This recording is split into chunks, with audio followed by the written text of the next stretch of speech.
Okay, this is section 10 in chapter 19, and this is the meat and potatoes of the chapter where we want to discuss resonance structures and why ortho, why meta, why para with the different types of substituents. So first of all, the definition of a director is probably best to think about Hollywood. Director is the guy that sits in the chair. He has the megaphone. He doesn't move around.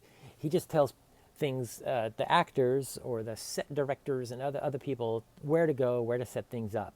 Okay, and so in this reaction here with bromobenzene, bromine is the director. It's not moving. It's not going to be going anywhere. Okay, but the nitric acid and sulfuric acid installs the nitro group, so you could consider that the actor, okay? The bromine has directed that nitro group to be at the para position, so we say that bromine is a para director in this reaction. Now, you also get some of the ortho product, and so I'll draw that product in here as well, okay? And so you have some para, you have some ortho, and so that's where you get this phrase that halogens are ortho-para directors.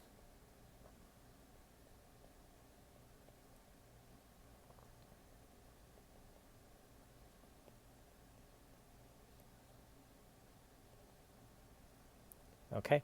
In almost all cases, when you have an ortho-para director, you're going to get mixtures of both. When you have a meta director, you're only going to get one product if you have a mono-substituted benzene ring, okay?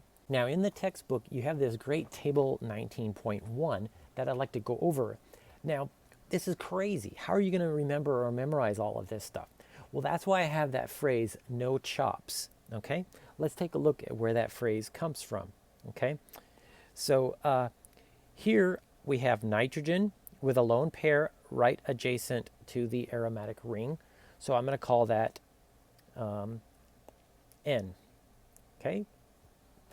And then here you have oxygen with lone pairs directly adjacent to the aromatic ring. I'm going to call that O, okay? Down below, what do you have? The same thing. You have oxygen with lone pairs right next to the ring, nitrogen, nitrogen, oxygen with lone pairs right next to the ring. So that's also just O. So N stands for nitrogen, O stands for oxygen, okay? Now you have weak activators, which is an alkyl group. So remember, R means alkyl. That means methyl, ethyl, butyl, cyclopentyl, whatever you want, okay? And that's a carbon atom, right? Like just an alkane or something. So that's where I get the C from, okay? I'm going to call that carbon, okay? Here you have halogen. Halogens are deactivators, but don't worry about that right now. X is a halogen, and we have, several halogens that we talk about in the class: chlorine, bromine, iodine, okay? And so those are halogens. And that's where I get the phrase, that's where I get the letter H, okay? And all of these are ortho-para directors. Let me embolden this dotted line across the page here. Okay? These are all ortho-para directors. So that's where I came up with the OP, okay? OP. So they're directors, so, plural is S. So that's where I got this phrase, no chops, okay?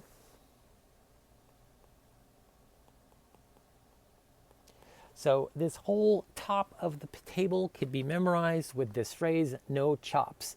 Nitrogen, oxygen, carbon, and halogens are ortho-para directors, okay? No chops. All right, it's easier than just photographically trying to memorize this whole thing, okay? Now remember how that works. Lone pairs, they donate electron density in by resonance. Alkyl groups, they inductively donate very gently their electron density into the aromatic ring. And that's why they're activated, and all of these tend to be ortho-para directors. I'll show you why in a second, okay? And halogens are that weird category. Now down below, we have all of the electron withdrawing groups. So there's only one type of direction that electron withdrawing groups have, okay? Meta. Okay, so all electron withdrawing groups are meta directors.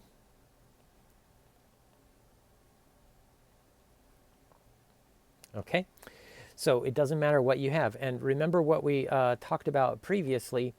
We said that if there is a pi bond next to the aromatic ring, that's an electron withdrawing group.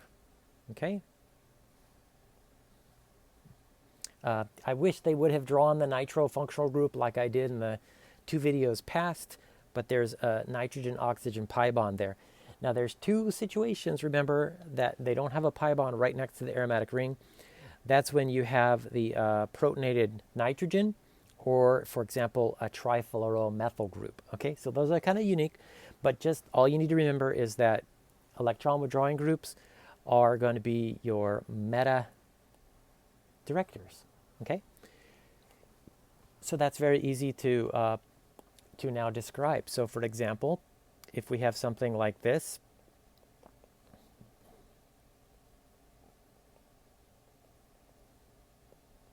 and we treat this with bromine and iron tribromide, we need to think about, okay, what products do we form?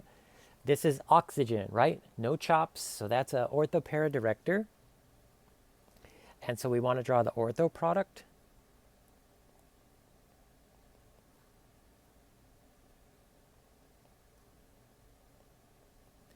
And we want to draw the para product.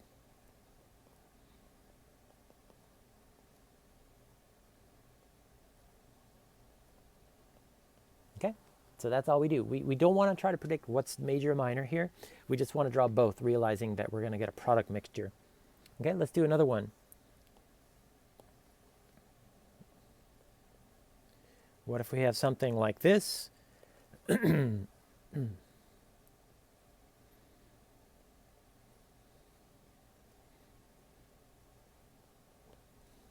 this molecule, we have a pi bond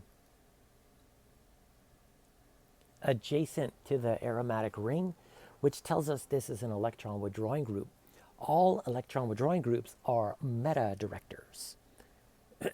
So let's do a different reaction here. Let's do a sulfonation.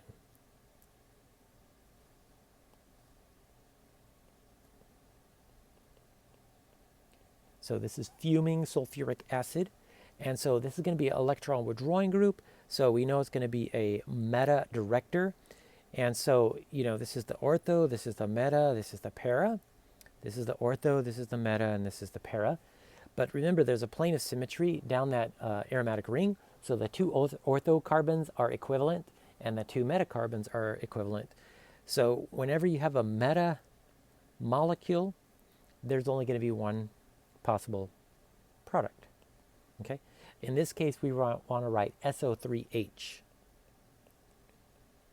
Okay? SO3H.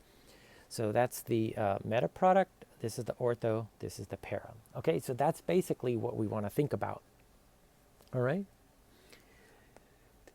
In this video, part of the video, I just want to explain why methoxy group is an ortho-para director. So why exactly does methoxy direct reaction at the ortho-para positions? If we take a look at this figure from Klein's textbook, figure 19.8, we have this top reaction where we have an ortho attack on nitronium ion. So this is a nitration of anisole. In the middle reaction, we have reaction at the meta position. And in the bottom reaction, we have reaction at the para carbon. Now, if you look at each one of these, they're going to give you rise to a carbocation intermediate. Okay? And there's a number of different resonance structures you can draw for the carbocation. Realize, okay, the basics of resonance. If you can play a game where you position all of the electrons so that each and every atom has an octet, that's going to be the most stable structure no matter what, okay? And it's highlighted here in green. So the octet is satisfied for this reaction coming from the ortho reaction of nitronium on the anisole, okay? In the meta you cannot stabilize this carbocation very well, okay?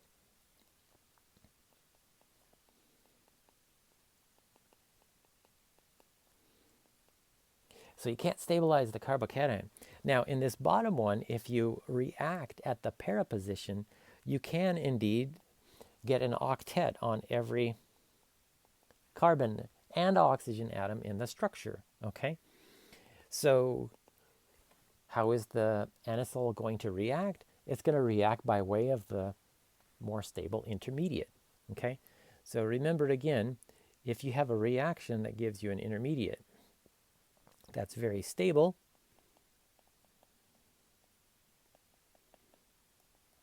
the activation energy leading to that intermediate is going to be lower, okay? So that's a low activation energy, okay? Now in yellow, what if there's a high energy intermediate? Well, the activation energy leading to that intermediate is going to be higher, okay? So you want to think about every anisole has a choice. Do I go down this hiking path or this hiking path?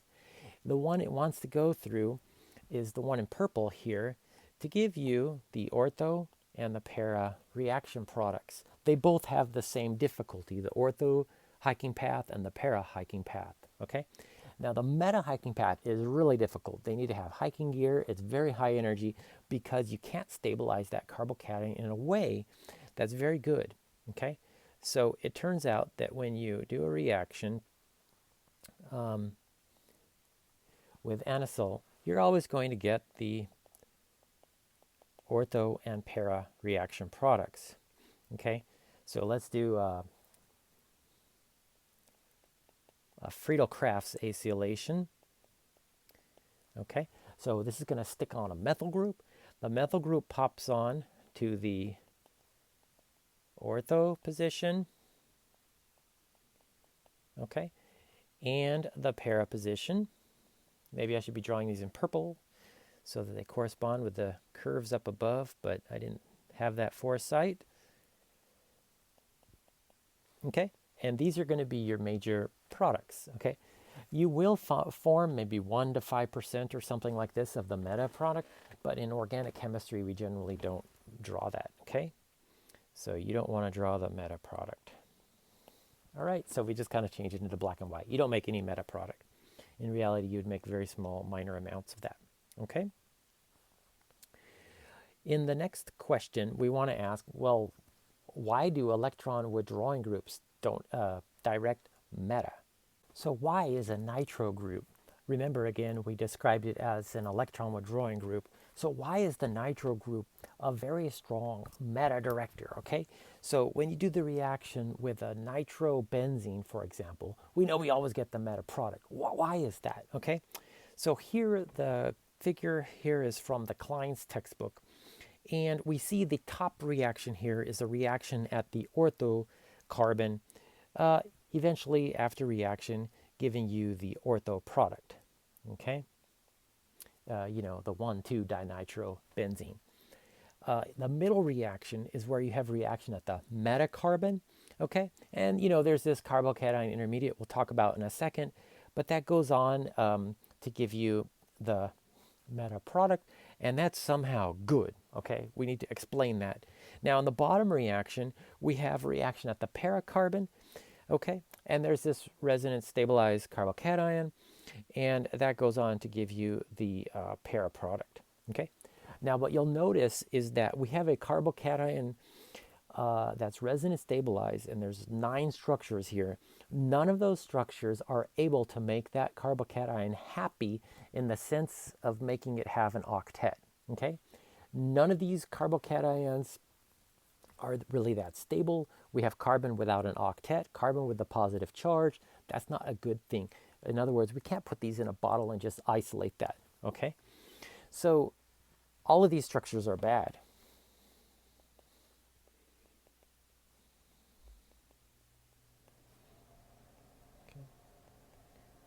All of these structures are bad, but there are particularly bad structures.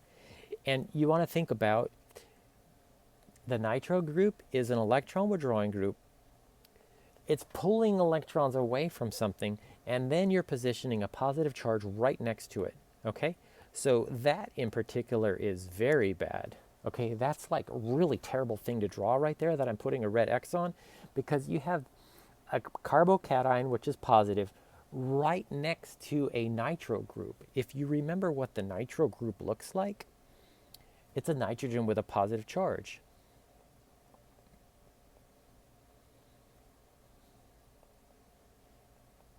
So it's just a very fundamental thing. Do two positive charges like to be next to each other? No, they don't, because like charges repel. So you don't want to position two positive charges right next to each other. You want them to be far away apart, okay? In this structure here as well, on the bottom, you have two positive charges right next to each other. That is a very, very, very bad resonance structure, okay? Now, if the nitrobenzene reacts by meta-directing and you get these intermediates here, well, you have a bad carbocation, another one, but none of them can be crossed out with a red X and say, well, that one right there is really, really, really bad.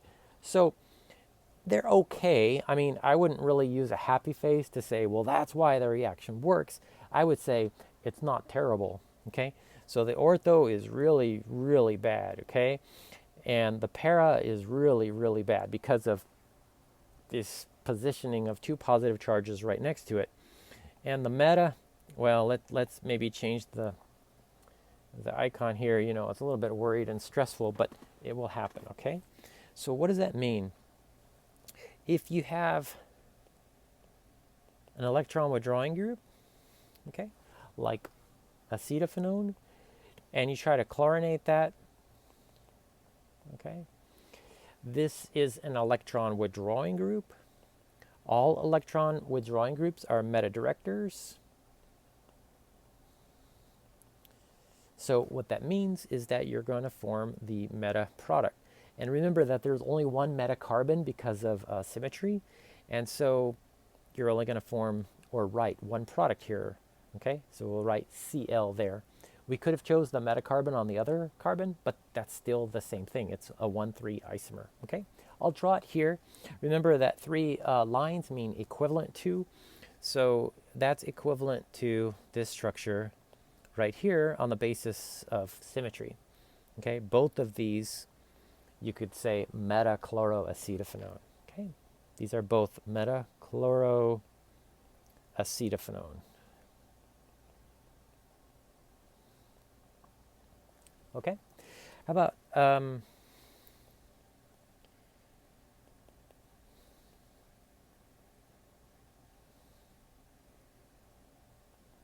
here I'm drawing out the structure here very carefully so you can see the pi bond right next to the benzene, right? This is benzene sulfonic acid, and it's an electron withdrawing group. So if we did a reaction like nitration, remember nitration, you do it with two acids, nitric acid and sulfuric acid, and that's going to give you nitrobenzene sulfonic acid, or the meta, you know, okay? Here I'll just write SO3H so you can see it in the alternate drawing. Okay, so what I guess I'm trying to say is make sure you're paying attention to what is the director.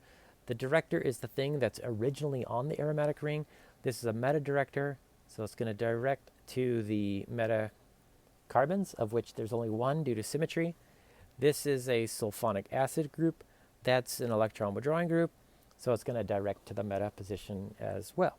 Okay, so that's it for this chapter. I don't want to belabor the issue.